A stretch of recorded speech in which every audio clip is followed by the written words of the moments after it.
Amém? Então vamos sentar-se à mesa, né? Para que possamos desfrutar do maná celestial. Há uma mesa farta para todos nós esta manhã. Então vamos abrir a Bíblia em Mateus capítulo 5, versículo 19 e 20. E este é o 8º culto sobre o tema o Sermão do Monte.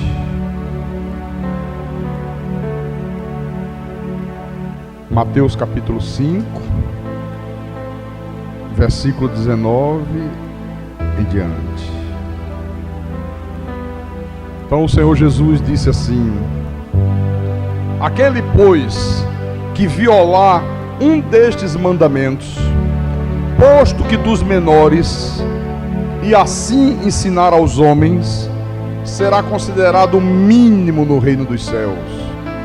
Aquele, porém, que os observar e ensinar, esse será considerado grande no reino dos céus. Porque vos digo que se a vossa justiça não exceder em muito a dos escribas e fariseus, jamais entrareis no reino dos céus.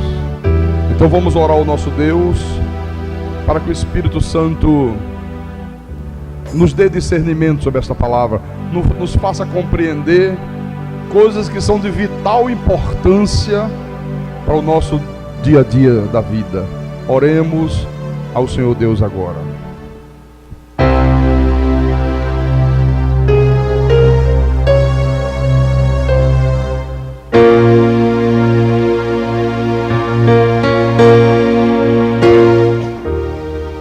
Senhor Jesus Cristo, nosso Deus e nosso Pai, nada é mais importante para nossas vidas hoje, Senhor, do que crescer na graça e no conhecimento de Jesus.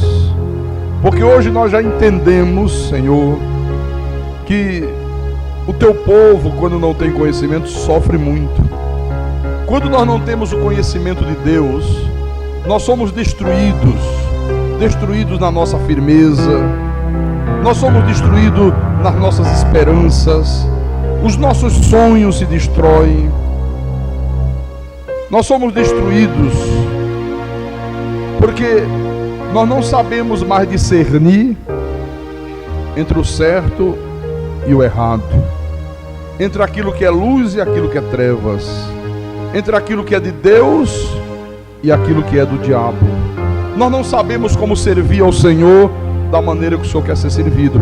Mas quando nós conhecemos a Tua palavra, quando nós crescemos verdadeiramente na graça e no conhecimento, então tudo muda. Nós temos força, nós temos vigor, nós temos os nossos pés firmes sobre a rocha. A nossa casa está edificada sobre rocha, não é sobre areia.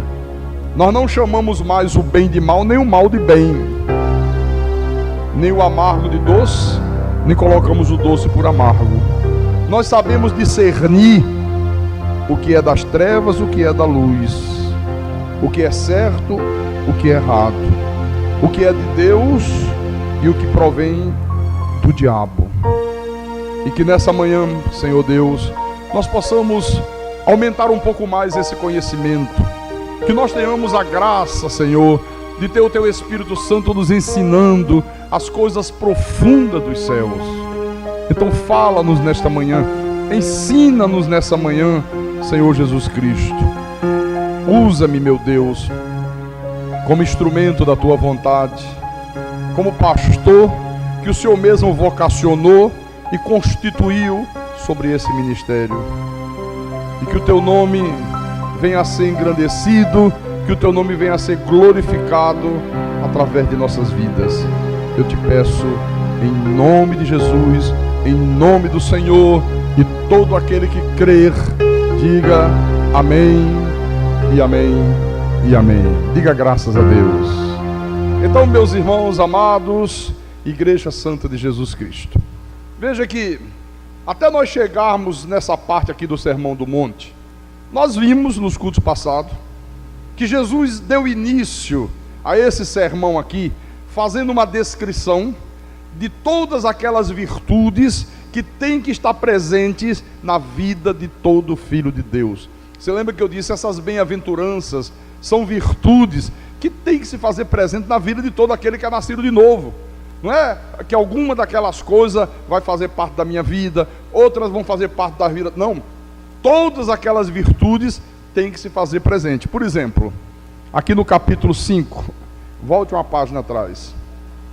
Você vê que ele começa nos lembrando, né, que todo aquele que é de Deus, ele é humilde de espírito. Ele disse, bem-aventurados os mansos. Toda pessoa cristã, toda pessoa nascida de Deus é uma pessoa mansa. Bem-aventurados os que têm fome e sede de justiça. Que nós somos pessoas misericordiosas. Que o cristão tem que ser uma pessoa limpa de coração. Ele tem que ser pacificador. Ele semeia a paz. Ele semeia a união entre as pessoas. Nunca a guerra.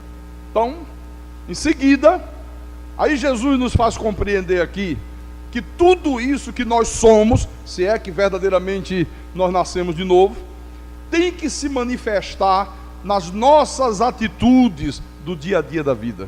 O que ele diz quando você vira a página? Ele diz o quê? Vós sois o sal da terra, vós sois a luz do mundo.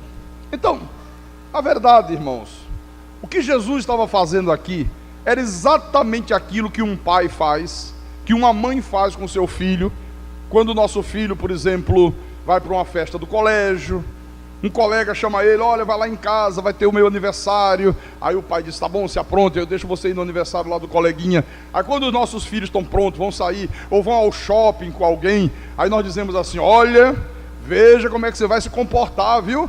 Olha, cuidado, olha as suas atitudes. Cuidado para não fazer coisa errada, cuidado para não falar bobagem, para não envergonhar os seus pais, para não envergonhar a sua família. Não é assim que a gente faz com nossos filhos? A gente não tem esse cuidado quando o nosso filho vai à casa de alguém, né? Olha, veja como se comporta, olha, veja como você vai proceder lá, veja o que você vai falar, né? Tenha cuidado, seja educado, né? Não faça coisas erradas. Então, até chegar nessa parte aqui do Sermão do Monte, era exatamente isso que Jesus vinha dizendo. Porque, irmãos, nós somos filhos de Deus, nós somos da família de Deus, e é exatamente por este motivo que nós temos que nos comportar nesse mundo como filhos dele. O nosso comportamento nesse mundo não pode ser um comportamento errado. Se você se comportar de maneira errada, você vai envergonhar a família de Deus, que é a igreja, e você vai envergonhar o teu pai, que é o Deus Todo-Poderoso. Agora, a pergunta que cabe é a seguinte, pastor, e no que consiste então esta vida reta que todos nós que somos de Deus devemos viver para que não venhamos a envergonhar o nome de Deus, para que não venhamos a envergonhar a família de Deus, a igreja? Que vida reta é esta, pastor? Porque quando fala de vida reta, fica uma coisa assim muito vaga, né? É preciso entrar nas minúcias. Bom, aqui na introdução desse capítulo 5, versículo 17 em diante, Jesus faz uma espécie de introdução ao tema, né? Você vai observar que aqui Jesus começa a introduzir essa questão da vida reta, né? Da retidão de vida que tem que caracterizar a vida do crente, a vida do cristão. Então vamos ler os versículos 17 e 18. Ele disse assim: não penseis que vim revogar a lei ou os profetas. Não vim para revogar a lei, eu vim para cumprir. Porque em verdade vos digo que até que o céu e a terra passem, nem um i ou um tio jamais passará da lei, até que tudo se cumpra. Então, eu falei aqui na quarta-feira que essa expressão, a lei e os profetas, ela aponta para a totalidade do Velho Testamento, né? Representa a totalidade do Velho Testamento. E nós vimos aqui que tudo aquilo que a lei dizia, tudo aquilo que os profetas diziam, na sua totalidade, apontava para a pessoa de Jesus, e tudo teve cumprimento na pessoa de Jesus, até nos mínimos detalhes. Ele diz: eu vim para cumprir tudo que foi dito a meu respeito. Você vê que nós vimos aqui na quarta-feira, até a cidade onde ele teria que nascer foi citado no Velho Testamento, que ele nasceria em Belém. Ele nasceu em Belém. Nós vimos as minúcias desses detalhes, que ele seria traído, que ele seria vendido por 30 moedas de prata. Está escrito que ele seria crucificado no meio de 2 malfeitores, e tantos outros detalhes. Bom, tudo isso se cumpriu na pessoa de Jesus, nos mínimos detalhes. Diga graças a Deus por isso. Mas aqui também tem um outro aspecto da questão que eu quero que você entenda em nome do Senhor Jesus. Aqui também Jesus está afirmando que tudo aquilo que ele havia falado antes e tudo aquilo que ele iria falar dali por diante estava em total harmonia com aquilo que dizia as Escrituras Sagradas. Olha, irmãos, nada do que Jesus ensinou estava em desacordo com os ensinamentos do Velho Testamento. Nada do que Jesus ensinou contradizia o Velho Testamento. Esse é o primeiro ponto. Nada, absolutamente nada. Por exemplo, leia outra vez os versículos 19 e 20. Quando ele diz: aquele, pois, que violar um destes mandamentos. Agora ele está falando da lei moral de Deus, da lei espiritual de Deus, né? Posto que dos menores, e assim ensinar aos homens, será considerado mínimo no reino dos céus. Você lembra que eu falei quarta-feira essa expressão, será considerado mínimo? Na verdade significa, será considerado nada no reino dos céus. Não faz parte do reino dos céus. Aquele, porém, que os observar e ensinar, esse será considerado grande no reino dos céus. Esse fará parte do reino dos céus. Esse terá uma importância tremenda no reino dos céus. Versículo 20. Porque vos digo que, se a vossa justiça não exceder em muito a dos escribas e fariseus, jamais entrarei no reino dos céus. Então, o segundo ponto é que agora Jesus está dizendo aqui que o seu ensinamento está em total harmonia com o Velho Testamento. Mas por outro lado, ele está dizendo: o meu ensinamento está em total desacordo com o ensinamento dos escribas e fariseus. Está em harmonia com o Velho Testamento, mas totalmente em desarmonia com o que os escribas e fariseus estão ensinando. Quer dizer que aquilo que Jesus ensinava contradizia frontalmente, irmãos, sabe, os ensinamentos dos escribas e fariseus. E esta foi a razão principal do ódio que eles passaram a nutrir contra Jesus. Eles tinham um ódio muito grande de Jesus, os escribas, os fariseus, os sumos sacerdotes, os anciãos, né? Porque tudo que Jesus ensinava contradizia os ensinamentos dele. Uma outra coisa que eu também quero salientar é que Jesus, ele não se preocupou apenas em ensinar a sua verdade. Jesus foi muito mais além. Além de ensinar a sua verdade, Jesus criticou de uma maneira muito dura, de uma maneira muito forte, todos os ensinamentos que eram contrários aos ensinamentos de Deus. Ele não apenas ensinou a verdade, mas ele combateu violentamente todos os ensinamentos contrários a Deus. E eu faço questão de destacar esse ponto aqui, porque hoje é muito comum pessoas criticarem quando vê algum pastor proceder dessa maneira. Hoje é muito comum dizer assim: não, mas tem que ter um pouco de ética. Não precisa criticar os ensinamentos das outras igrejas. Por que não prega só a palavra lá e deixa os ensinamentos das outras em paz? Já ouviu esse tipo de argumento? Tem que ter ética. Não. Jesus, ele não ensinou apenas a sua verdade, mas ele criticou duramente e abertamente todos os ensinamentos dos escribas e fariseus, e volto a repetir, sempre de uma maneira muito dura, sempre de uma maneira muito contundente. Então o grande problema, sabe qual era? Era que os escribas e fariseus, eles esperavam que Jesus viesse e colocasse de lado aquelas exigências que a lei trazia para que nós vivêssemos uma vida de santidade, para que nós vivêssemos uma vida de retidão, para que nós tivéssemos uma vida perfeita aos olhos de Deus. Então eles queriam se ver livre disso. Eles queriam se ver livres dessa exigência da lei moral de Deus. A lei exigia santidade, a lei exigia uma vida moral, uma vida perfeita aos olhos de Deus. Por exemplo, vamos ver lá no livro de Levítico, o que as escrituras do Velho Testamento já exigiam do povo de Deus naquele tempo. Abra, por favor, Levíticos capítulo 11, versículo 44 e 45. Olha, estamos lá no Pentateuco, lá no princípio, viu? Então vamos lá? Vou ler. Eu sou o Senhor vosso Deus, portanto, vós vos consagrareis e sereis santos, porque eu sou santo. E não vos contaminareis por nenhum enxame de criaturas que se arrastam sobre a terra. Eu sou o Senhor, que vos faço subir da terra do Egito, para que eu seja vosso Deus. Portanto, vós sereis santos, porque eu sou santo. Então, Deus requer dos seus filhos que eles sejam santos na sua maneira de viver, que eles sejam santos em todo o procedimento diário, porque Ele é um Deus santo. Então é isso que Deus exige. Você vê que Pedro, ele vai ratificar isto. Vamos lá, na primeira epístola de Pedro, 1 de Pedro capítulo 1, Pedro ratifica essa verdade aqui, versículo 15. Vamos ler o 14 também.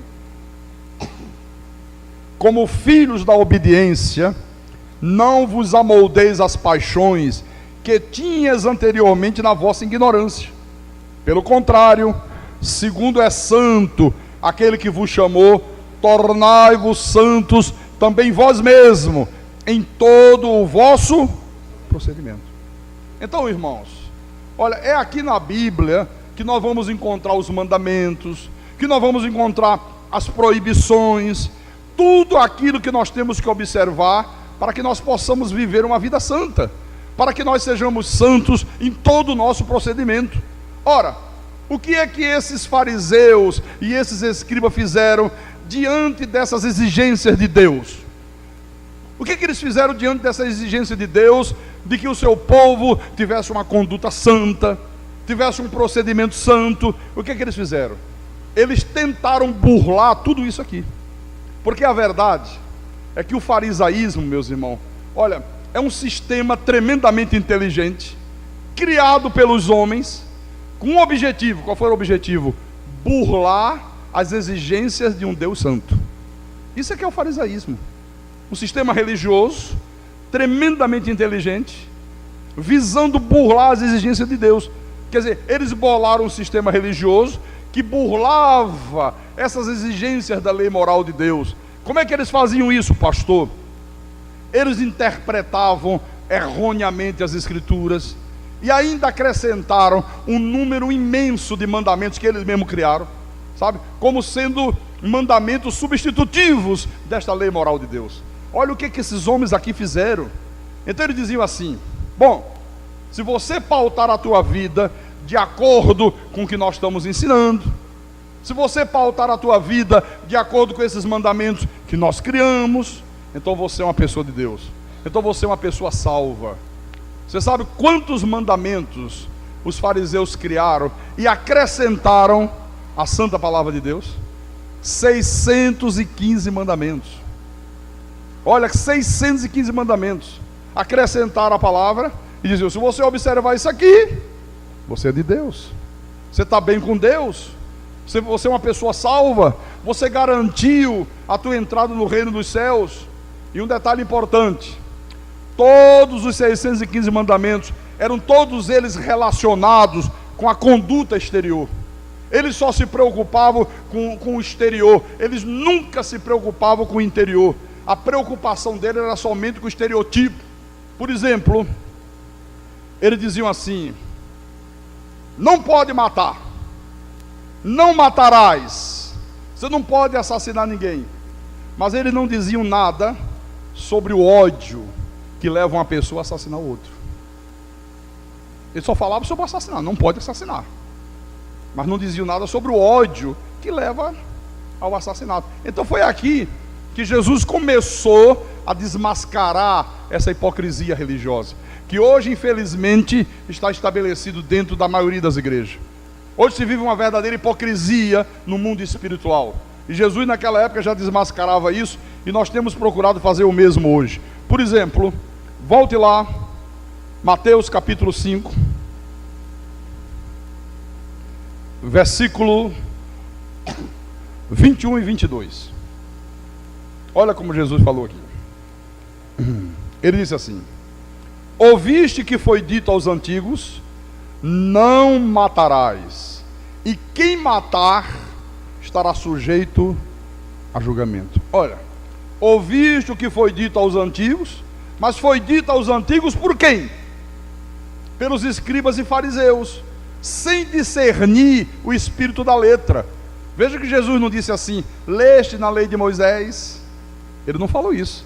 Viste o que foi dito aos antigos, né? Vocês viram o que foi ensinado para vocês. Então quando Jesus disse assim, ouviste o que foi dito, na verdade ele disse assim: olha, é isso que vocês têm ouvido, é isso que tem sido ensinado a vocês, é esse tipo de ensinamento que esses escribas e fariseus têm passado para vocês, literalmente. Então, o que aquele povo, irmãos, vinha ouvindo ao longo dos anos, era apenas uma imitação da lei moral de Deus. Era uma péssima imitação. Os escribas e fariseus, eles interpretavam a palavra apenas literalmente. Eles não conseguiam discernir o espírito da letra. Você sabe que Paulo disse o quê? Que a letra mata. Se você for literalmente, sem discernir o espírito da letra, a letra mata, né? Onde é que está isso, pastor? Onde é que Paulo falou isso? Venha comigo em 2 aos Coríntios, capítulo 3, 2 aos Coríntios 3, versículo 6, ele diz: o qual nos habilitou para sermos ministros de uma nova aliança, não da letra, mas do Espírito, porque a letra mata, mas o Espírito vivifica. Deixa eu explicar isso aqui. Ele chegava e dizia o seguinte: olha, se uma pessoa matar alguém, ela está sujeita ao julgamento, ela está sujeita a uma penalidade que um tribunal humano vai estabelecer. Se você matar, você vai ser levado a um tribunal, você vai ter que ir lá, e o tribunal vai julgar o teu crime e vai impor uma penalidade. Mas eles não diziam nada, irmãos, sobre as consequências que esse ato causava diante de Deus.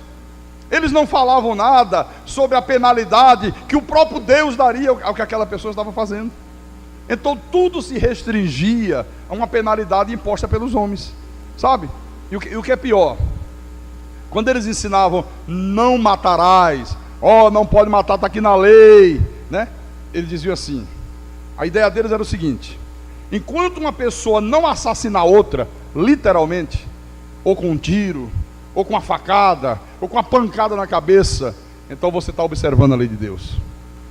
Graças a Deus, eu nunca matei ninguém, graças a Deus que eu nunca tirei a vida de ninguém, graças a Deus, esse pecado eu não carrego. Não tem gente que fala isso? Tem ou não tem? Olha, é exatamente aí que eles perdiam totalmente o espírito da lei. Porque quando a lei dizia não matarás, ela não estava se referindo apenas ao assassinato literal. Na verdade, quando o Senhor disse não matarás, ele se referia a todas as nossas atitudes erradas em relação ao nosso próximo. Isso aqui abrangia tudo, absolutamente tudo. Porque, meu irmão, a lei moral de Deus, ela não se preocupa apenas com as nossas ações erradas. Esse é o grande erro que as pessoas têm incorrido. A lei moral de Deus, ela se preocupa principalmente com os pensamentos errados, com os desejos errados, com as atitudes erradas, que nos levam a praticar aquilo que Deus diz para não praticar. Você está compreendendo isso? Não é só com a atitude em si. A lei moral de Deus se preocupa muito mais com aquilo que leva você àquela prática lá. Por exemplo, Jesus explicou isso em Marcos. Vamos lá no livro de Marcos, capítulo 7, versículo 20 em diante. E dizia: o que sai do homem, isso é o que o contamina, porque de dentro do coração dos homens é que procedem os maus desígnios, a prostituição, os furtos, os homicídios, os adultérios, a avareza, as malícias, o dolo, a lascívia, a inveja, a blasfêmia, a soberba, a loucura. Ora, todos esses males vêm de dentro, vêm do caráter e contaminam o homem. Olha, grave isso, irmãos. O desejo de fazer essas coisas erradas aqui sempre nascem na mente e no coração do homem, e no caráter do homem. Essa é a questão primordial aos olhos de Deus. É isso que a palavra de Deus se preocupa, muito mais com o interior do que com as atitudes em si. Então, os fariseus, eles não viam dessa maneira. Isso aqui é tremendamente importante, porque há pessoas que pensam que a santidade, a santificação, que são coisas que a pessoa consegue ter mecanicamente. Não, isso não é uma coisa mecânica.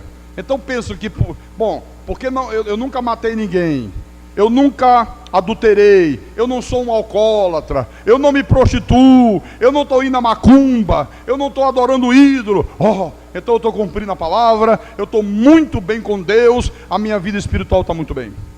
Interessante, né? Mas as pessoas não se preocupam quando elas são invejosas, quando elas são ciumentas, quando elas são rancorosas, quando elas são pessoas avarentas, quando elas são pessoas vingativas. Você já percebeu que as pessoas não se preocupam com isso? Era exatamente isso que ocorria com os fariseus nesse tempo aqui. Então você veja, quando a palavra diz não matarás, isso aqui não significa apenas não cometerás homicídio. Não é apenas isso não, é muito mais do que isso. Volte comigo aqui em Mateus capítulo 5. Você vai ver Jesus mostrando isso agora. Versículo 22. Capítulo 5, versículo 22. Ele agora diz: eu, porém, vos digo que todo aquele que sem motivo se irá contra seu irmão estará sujeito a julgamento. E quem proferir um insulto a seu irmão estará sujeito a julgamento do tribunal. E quem lhe chamar tolo estará sujeito ao inferno de fogo. Então, quando Jesus disse, eu porém vos digo, Jesus estava dizendo, olha, eu agora vou dar a vocês qual é o verdadeiro discernimento da palavra. Eu agora vou dar a vocês a verdadeira interpretação da palavra de Deus. A verdadeira interpretação, Jesus estava dizendo, é a minha, não é essa aí que os escribas e fariseus têm dado a vocês. Agora eu vou dar a vocês a verdadeira. Qual era a verdadeira? Eu porém vos digo.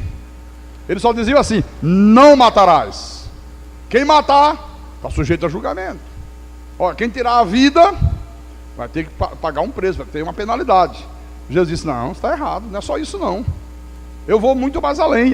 Jesus disse, a verdadeira interpretação é essa. Todo aquele que se irá contra seu irmão, estará sujeito a julgamento. Quem proferir um insulto a seu irmão, estará sujeito a julgamento. Quem lhe chamar de tolo, estará sujeito ao inferno de fogo, estará sujeito a uma disciplina violenta de Deus. Então, aqui Jesus mostra que até a ira contra o irmão está sujeita a uma penalidade. Um insulto que você profere contra alguém, palavras carregadas de ódio, sabe? Palavras ofensivas, eles vão estar sujeitos ao julgamento de Deus. Você vai sofrer a disciplina de Deus, você vai ter a penalidade de Deus. Porque, irmãos, às vezes você não assassina uma pessoa com um tiro nem com uma facada.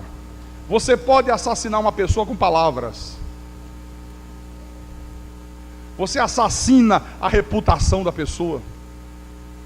Você destrói a credibilidade de uma pessoa com palavras. Isso acontece muito nas igrejas, né? Você tem um pastor, o pastor tem a credibilidade das pessoas, aí de repente se levanta um no meio e começa a levantar dúvidas sobre o caráter do pastor. Começa a ficar querendo encontrar erros, encontrar defeitos, sabe? Na hora que a pessoa começa a fazer isso, começa a falar mal do pastor, começa a criticar, começa, né, a jogar maledicências, o que é que ela está fazendo? Ela está assassinando a reputação do pastor. Daqui a pouco, ninguém mais tem mais credibilidade com o pastor. Então Jesus disse, olha, isso aí está inserido no não matarás. Tudo isso está incluído no mandamento, não matarás. Por isso que a palavra de Deus dá tanta ênfase, sabe, a essa questão aqui. Deixa eu mostrar para você. Em 1 de João, quer dizer que o que tem de gente dentro das igrejas que já matou, meu irmão, pastor, estou até assombrado. Ai, Jesus. Que tem de gente dentro da igreja evangélica que é culpado de transgredir esse mandamento, o que já mataram de gente, sabe, passando adiante as falhas dos outros, né? Com maledicência, com fofoca, né? Com disse-me-disse, com críticas. Na hora que você faz uma crítica ao pastor, você coloca em dúvida, as pessoas estão ouvindo. É mesmo, será que é mesmo? O pastor está pregando uma coisa, mas acho que ele está errado. Ele falou isso, mas ele está fazendo aquilo, né? Está incluído aqui, ó. Não matarás.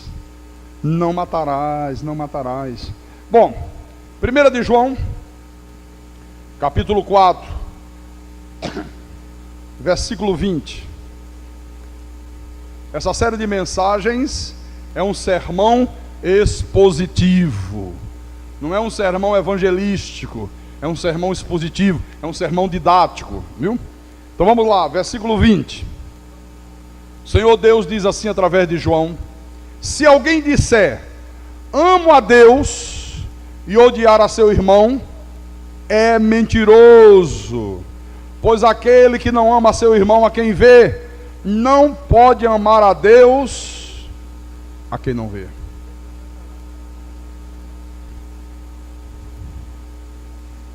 Vou repetir.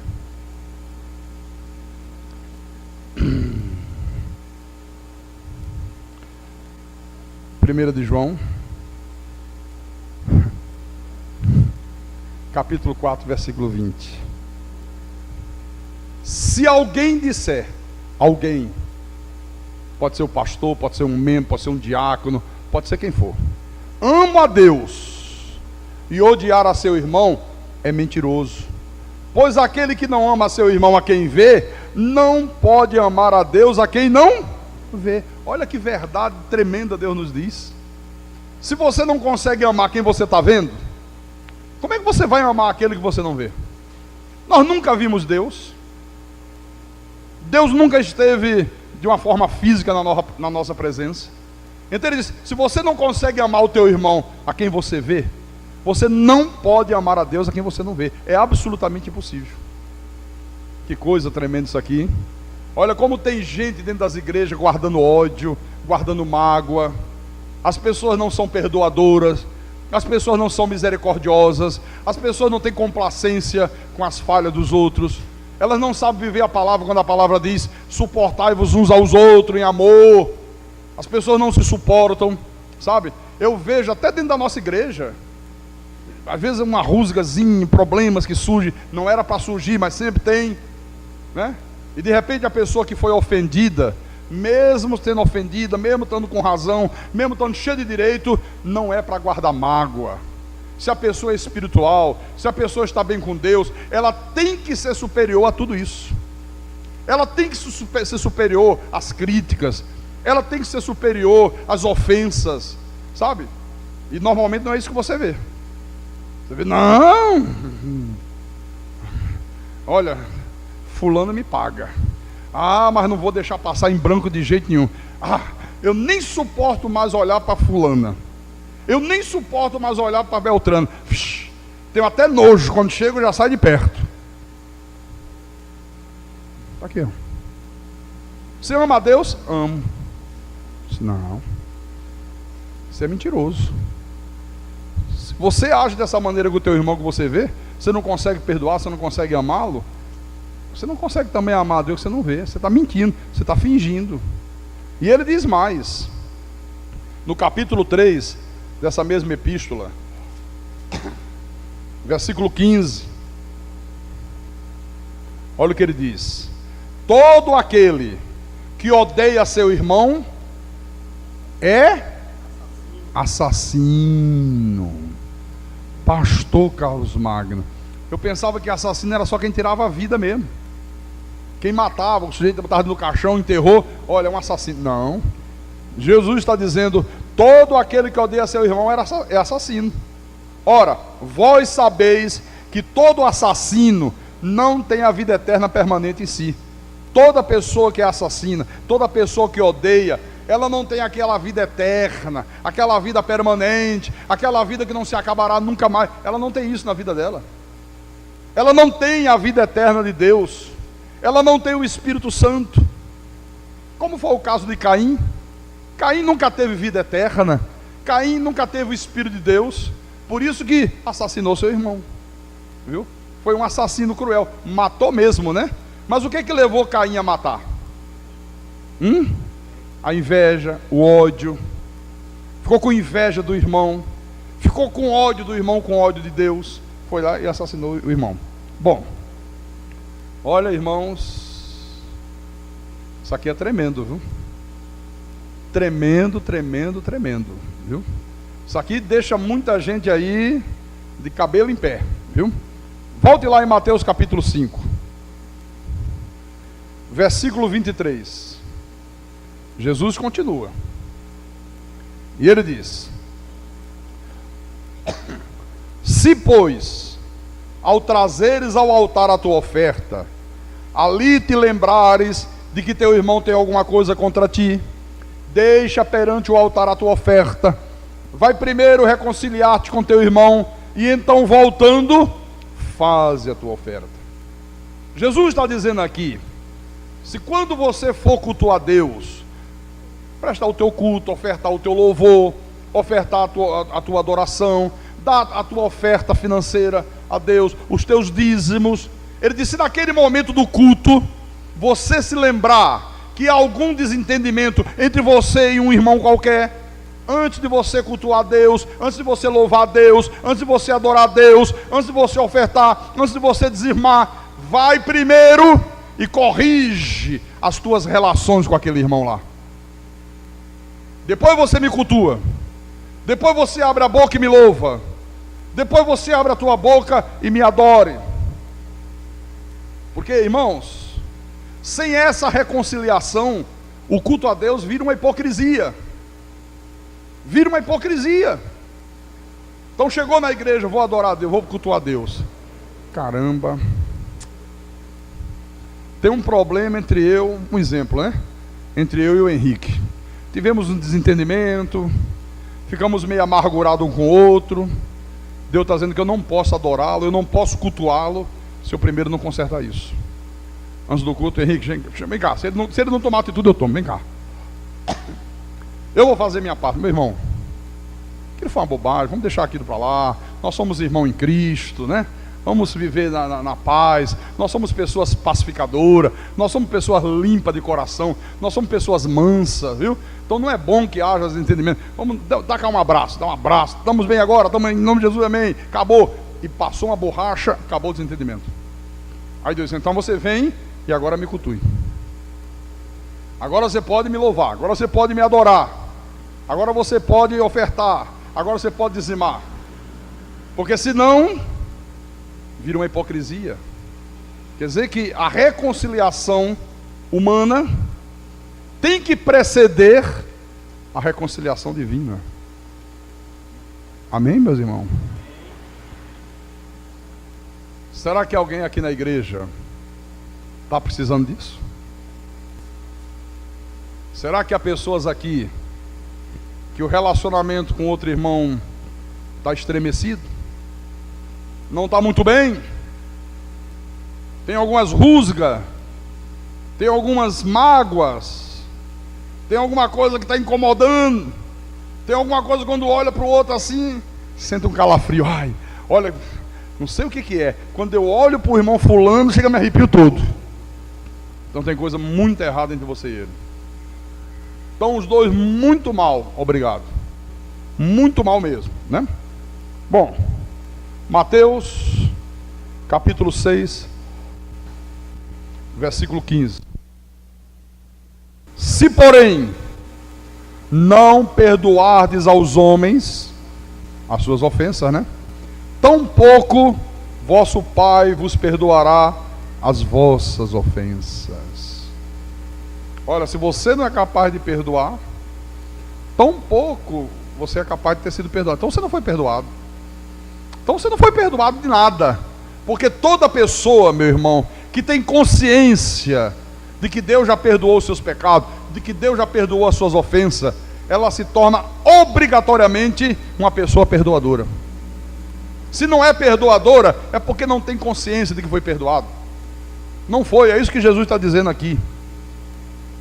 Outra coisa que esses versículos 23 e 24 do capítulo 5 de Mateus mostra, é que não adianta a pessoa fazer determinados sacrifícios da lei, na tentativa, né, como muitos fazem aí fora, de encobrir alguma falha moral. A turma começa a desobedecer os mandamentos, começa a fazer tudo que Deus condena, começa a falar mal da vida de um, a fofocar da vida de outro, se levantam contra a autoridade de Deus, fazem coisas horríveis, guardam mágoa, guardam ódio, guardam rancor.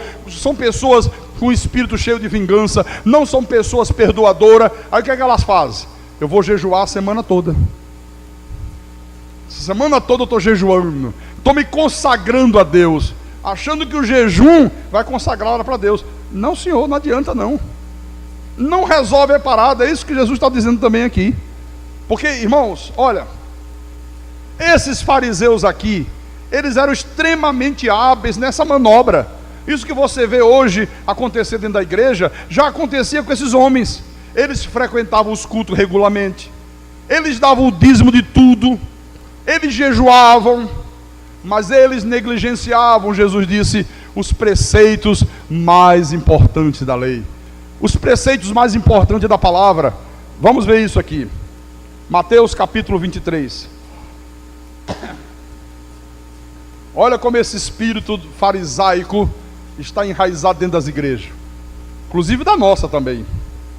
A nossa ainda tem de vez em quando tem um resquício aí, sabe? De farisaísmo. De vez em quando sobe um cheirinho de farisaísmo no nosso meio, que é horrível isso, viu? Bom, vamos lá. Mateus capítulo 23, versículo 23. O Senhor disse assim: ai de vós, escribas e fariseus, hipócritas, porque dais o dízimo da hortelã, do endro e do cominho, e tendes negligenciado os preceitos mais importantes da lei, a justiça, a misericórdia, a fé. Devias, porém, fazer estas coisas sem omitir aquelas. Olha o que eles faziam. Dava o dízimo de tudo, plantava lá o cominho, dava o dízimo para Deus, não? Plantava a hortelã, na hora da colheita, colhia, dava o dízimo para Deus. Estavam regularmente na sinagoga. Tudo isso eles faziam. Cantavam, louvavam, adoravam a Deus. Jesus disse: olha, vocês deviam fazer tudo isso sem omitir os preceitos mais importantes da lei. O que adianta vocês fazerem tudo isso se vocês não dão importância à santidade?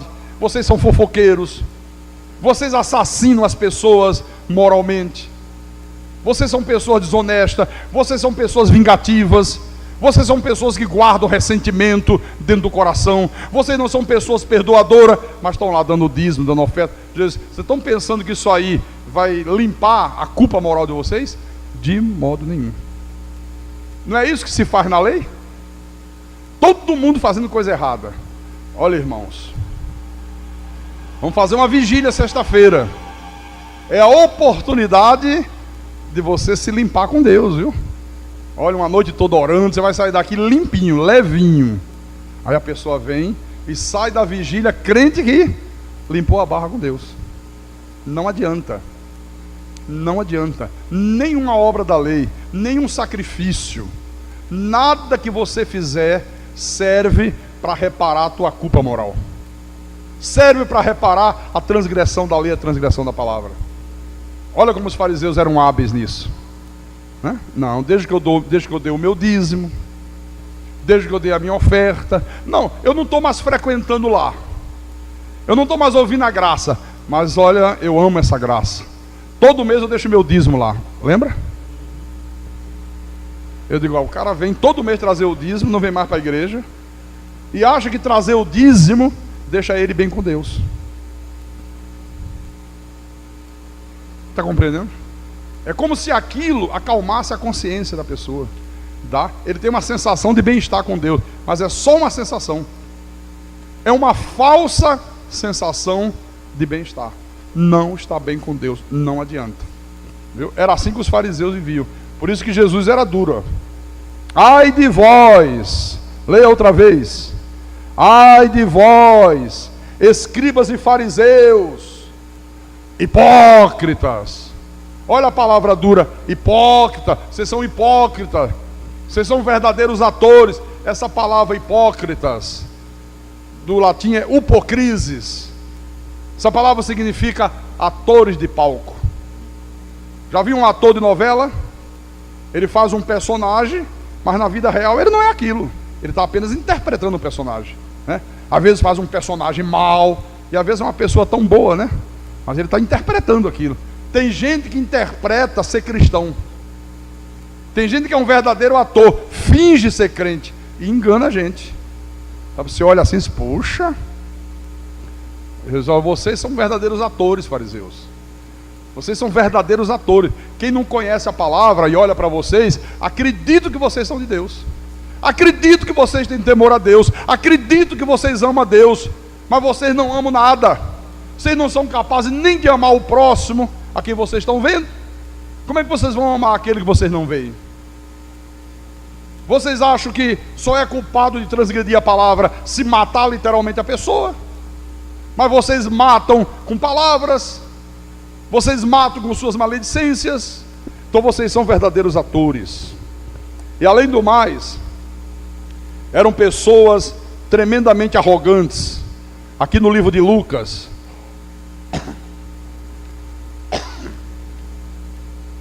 capítulo 18,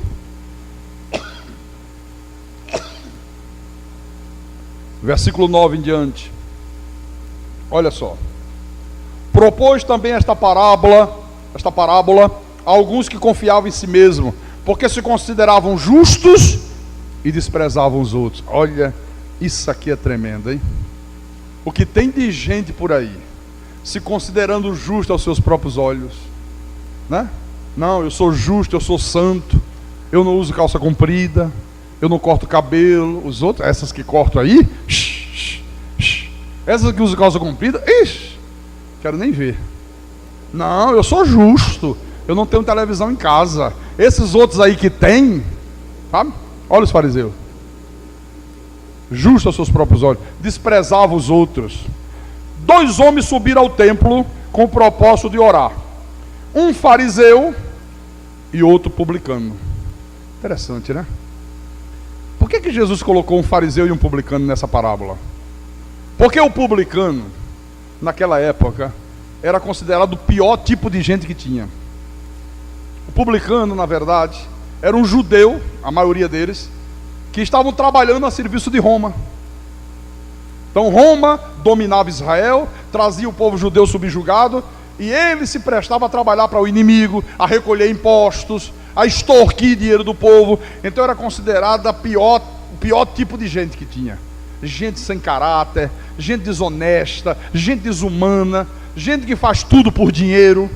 Aí Jesus colocou os 2 tipos.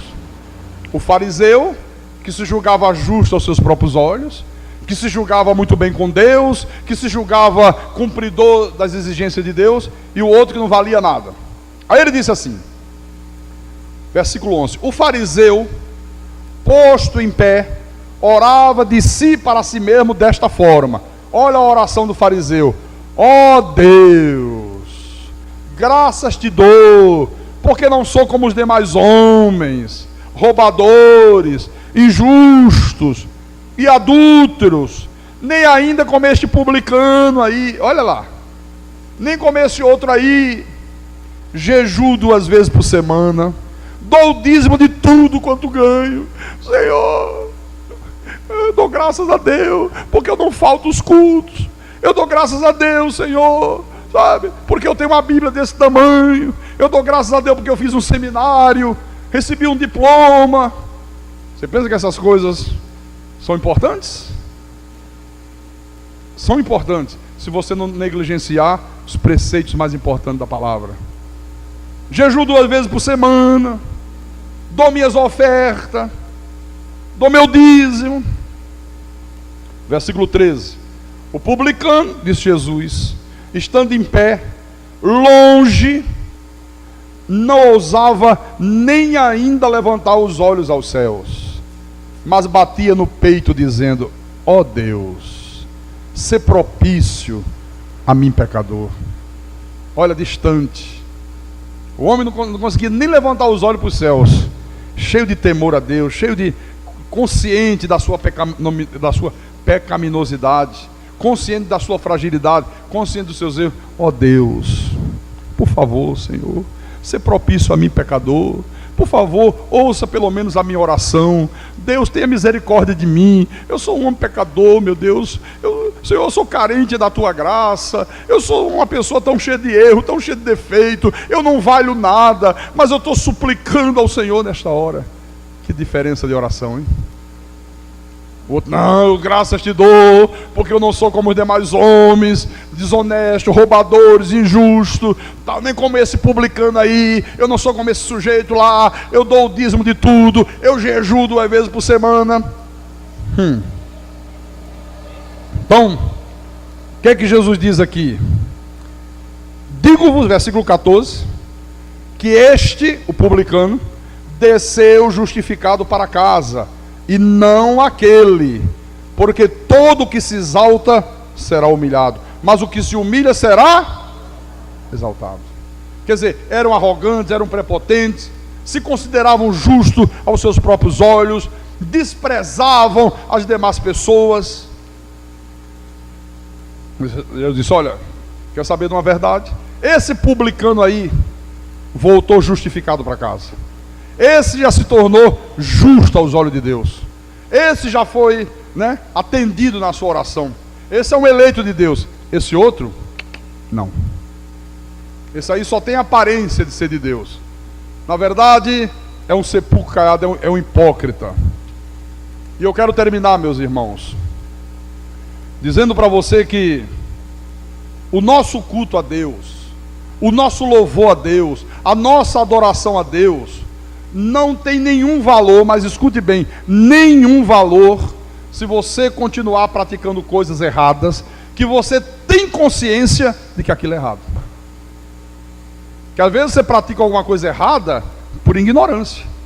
Você não tem consciência que aquilo é errado, né? Quantos anos eu passei ensinando as pessoas a fazerem corrente, a confiar em objetos, né?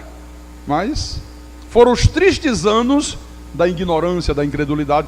Eu não sabia que aquilo era errado, não conhecia a palavra, achava que aquilo era certo, fazia com a maior firmeza, achava que era certo.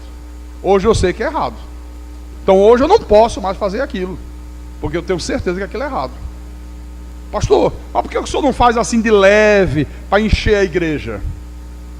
Que coisinha assim, um salzinho grosso. Olha, vai vir tanta gente, vai superlotar a igreja. Meu irmão, se eu fizer isso, isso é a prova de que eu não sou de Deus. É a prova de que eu não sou de Deus. Entendeu? Então, se você continuar praticando alguma coisa na tua vida, que você tem consciência que aquilo é pecado, que aquilo é errado, que aquilo é uma transgressão à palavra de Deus, e você continua fazendo, o teu culto a Deus, as tuas ofertas a Deus, os teus dízimos a Deus, os teus louvores a Deus, a tua adoração a Deus, não tem nenhum valor para Deus. Não vale nada. Absolutamente nada. Para a gente fechar, vou mostrar o salmista dizendo isso.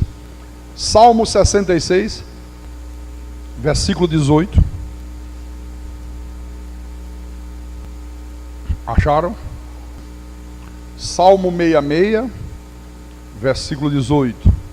Olha o que diz aqui o salmista: Se eu no coração contemplara a vaidade, o Senhor não me teria ouvido.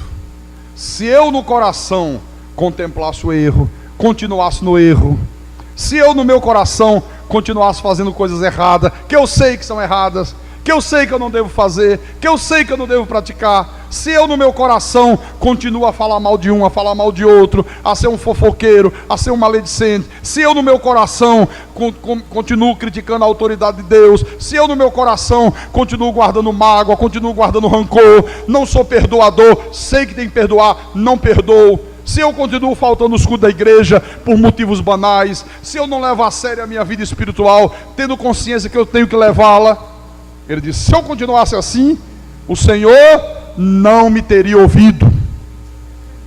Ele está dizendo, todas as minhas orações a Deus seriam palavras lançadas ao vento. E aí você começa a entender por que há tanta gente dentro das igrejas que oram, e é como se Deus não ouvisse. Eu não sei porque que eu oro tanto, pastor, e Deus não responde. Está aqui, ó. Está orando, mas contemplando a vaidade, vivendo no erro, continua praticando coisas erradas, continua negligenciando a verdade, continua apresentando desculpas para Deus. Não, eu não venho para o culto porque isso, não venho para o culto por causa daquilo. Irmão, Deus não quer desculpa, Deus quer obediência. Deus não quer desculpa, Deus quer obediência.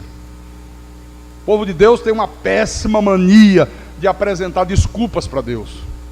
Deus não quer desculpa, Deus quer obediência. Você tem que ser obediente a Deus. Você tem que colocar em prática isso aqui, viu? Tem que praticar mesmo, no duro, viu? Não matarás.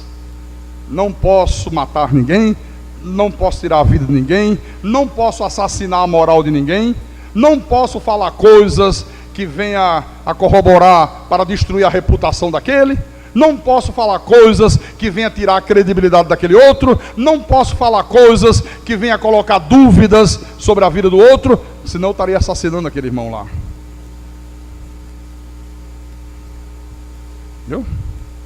Olha as exigências de Deus para a nossa vida. Olha o tipo de conduta que Deus requer do seu povo.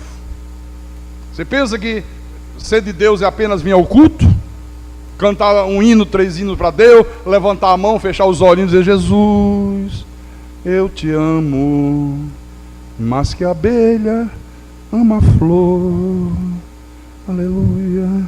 Você diz, daqui a pouco sai voando com as asinhas do Senhor. Você pensa que é isso? Você pensa que é só fazer um seminário? Receber um diploma?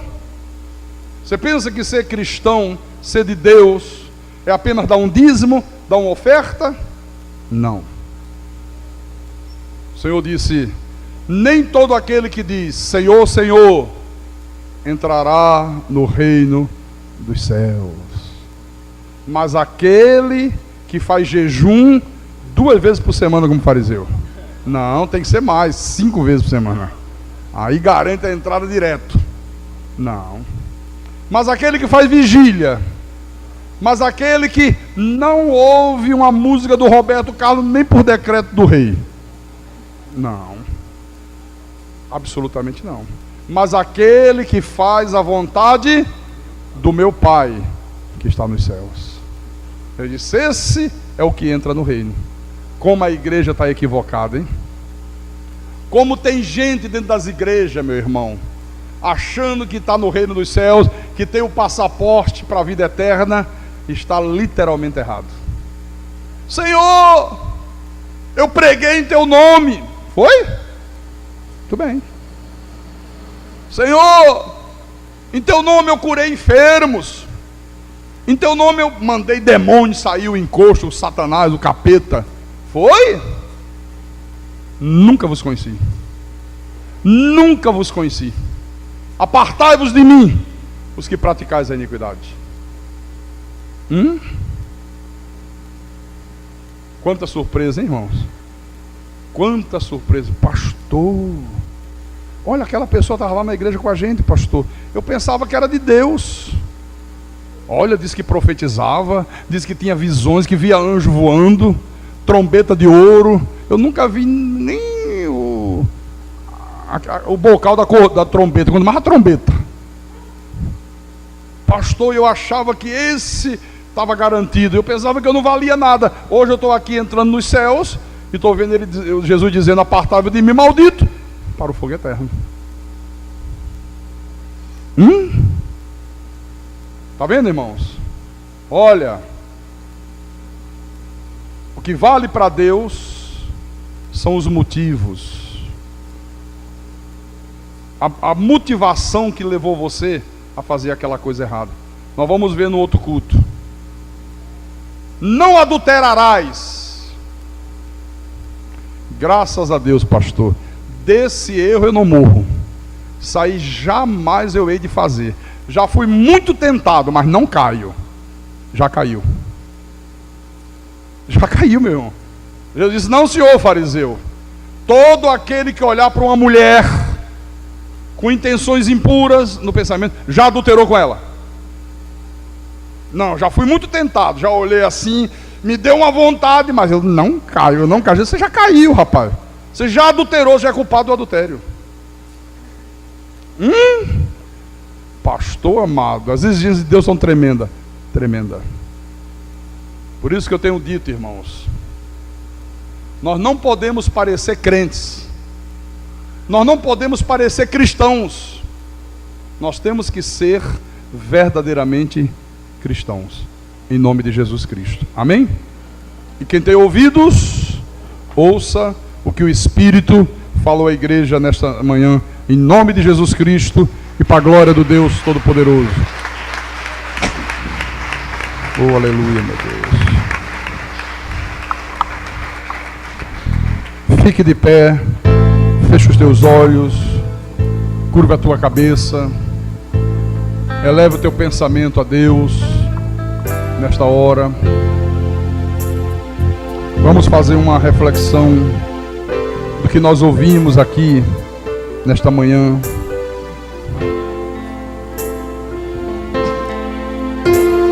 Aleluia. Senhor, nós te pedimos que Tu nos purifique, ó Pai. Nós te pedimos, Senhor, que Tu mortifique as obras da nossa carne. Nós te pedimos que Tu nos santifique, Senhor, mas não essa santificação que leva à salvação, porque a nossa salvação nós já temos recebido de Ti, Senhor. Nós te pedimos a santificação que nos leva a ver a face de Deus, que nos leva a contemplar da glória do Deus Altíssimo, em nome de Jesus.